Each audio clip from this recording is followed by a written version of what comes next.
I organized and paid for my dad's 50th birthday party, but he asked me to leave because he wanted a family moment with my stepmom and stepbrother, saying there was no room for past mistakes. Well, he turned bright red with embarrassment when I had security escort him out in front of everyone. My parents broke up when I was just 6 years old. They got married young, but after the honeymoon phase ended, they started to fight a lot. Both of them were working overtime to pay bills that were piling up while also paying for their student loans. The year that they were supposed to get a divorce, my mom found out that she was pregnant. For reasons beyond my understanding, they decided to give their marriage one last try. This was a big mistake because my earliest memories of my childhood are of my parents yelling at each other as loudly as possible. Every morning would start this way. My mother would go off on my dad for not cleaning up after himself and not helping around the house, while my dad would counter with complaints about my mom's cooking abilities and how she was a good-for-nothing woman. He would have an issue if she made pancakes, toast, or waffles, because no matter what she did, he just wasn't in the mood for it. He would always compare her with his mother and say how he wished he had never married her. She would counter by saying that she should have married a richer man and that she regretted having a child with him. This was pretty much every day. Sometimes I would just try to block out the noise in the background, playing with my food, but it did leave a lasting impression on me, as it sort of made me realize that both of them kind of blamed me for why they could not leave each other. My dad would purposefully come back home late at night so he would not have to spend any time with me or my mom. If my mom complained about feeling overworked, he would snort and tell her how his job was more important than hers. If I ever wanted to play with him, he would be okay and nice to me for 30 minutes, but beyond that, he would start to get irritated and scold me for being so needy. I was just a child at that time, but I remember him saying that to me so much that even now, as an adult, I'm afraid of coming off as needy with other people. Slowly, our home life became even worse. As time went on, my mom would spend her evenings drinking while my dad would come home drunk from the bar and stomp off to the couch just to pass out. Both of them started missing work, since sometimes they would not even wake up on time to get me ready for school. The weekends were much worse, as I spent so many evenings hungry because both of my parents were too intoxicated or hungover to cook or even order takeout. It was a never-ending cycle of chaos and neglect.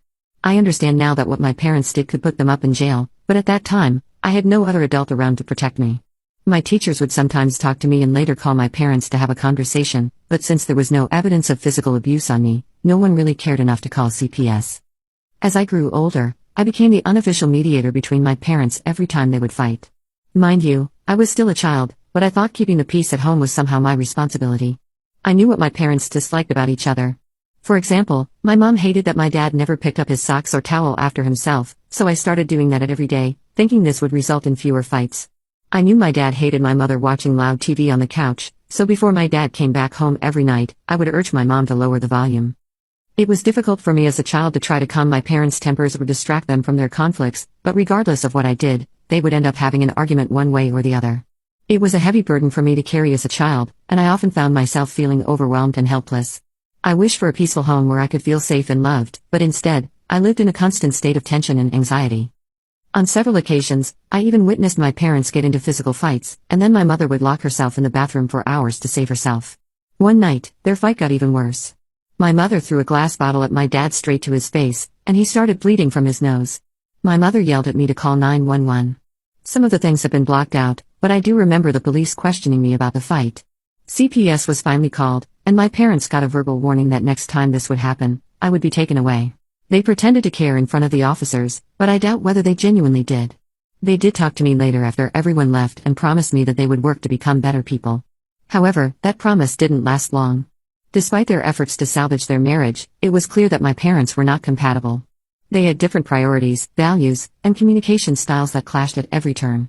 I could see the toll it took on both of them, as well as on me. Thankfully, when I was 13, they finally decided to end their marriage for good. It was a relief in some ways, knowing that the constant turmoil would finally come to an end, but it also marked the beginning of a new chapter filled with its own challenges and adjustments. I had to split my time between my parents' separate homes. My mother got child support from my dad and looked for a job to support herself and me. In the beginning, it was really difficult for her to find one, but my uncle, her cousin, helped her get a desk job as a secretary where she worked for several years under a kind and patient boss who paid her quite well. I met her boss and his family several times during work parties, and I'm still really grateful that he had decided to hire my mom, as it genuinely saved our lives and helped pay for everything around the house. My dad, on the other hand, spiraled into drinking more and more like there was no tomorrow. This is why I dreaded my visits with my dad, because he would either be passed out drinking, or he would bring a strange woman into the house to hook up with.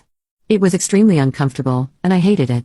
However, I didn't have much choice, as I was afraid of revealing this to my mom, since this would start another one of their huge fights, and I was just tired of it all. Throughout the year, my dad has had different long-term girlfriends every year. He dated the first one for a year, the next one for 6 months, and the third one for 3 years straight before cheating on her.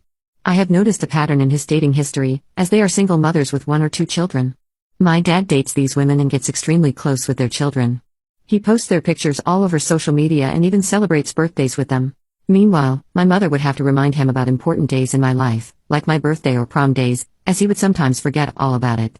He would also always force me to mingle with his girlfriend's children, urging me that they are going to be my future brothers and sisters. As you can imagine, I absolutely hated this habit of his. I mean, I understand that my dad was single and was free to date whoever he wanted, but he would always pretend to be this responsible parent in front of other children while neglecting his one and only child. I remember when my school organized the father-daughter dance. I had an inkling that my dad would find an excuse to not attend, and as expected, he did. My mother tried to talk some sense into him, but he kept insisting that one of his girlfriend's kitchens needed some repairs. I was a bit heartbroken, but everything worked out because one of my uncles, Mom's cousin, took me to the dance, and I had a wonderful time. As I started growing up and my dad kept dating, he would ignore me more and more. He stopped letting me come to his place, telling my mother how he would be out all night drinking or partying, and my mother rightfully didn't argue. Things became even worse when, one fine afternoon, my dad called me out of nowhere to ask if I was free for dinner that night.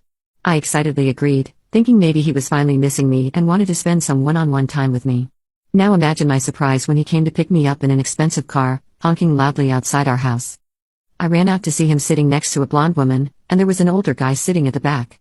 Later during dinner, my dad introduced me to his latest girlfriend, Gina, and her son, Robin. Robin was 5 years older than me and looked less than enthusiastic to meet me. Gina did smile at me but kept our conversations to a minimum. Throughout the dinner, my dad kept raving about how great his relationship with Gina and Robin was going, and how proud he was of Robin for playing such good football and apparently carrying his whole team to the season win. At one point, Robin even gave a toast to my dad, saying that he had never seen his mother happier with any other man. Clearly, my dad and Gina were in love, all blushing and all over each other. Hence, I was not surprised when a few months later, my dad told me that he was getting married to her. He invited me and my mom as guests, and we were happy to be there, until I noticed that Robin was my dad's groomsman. My dad and he were laughing side by side, chatting like 2 best friends. I felt this weird sense of jealousy and anger, and I guess my mother must have noticed my expression because she gave me a hug.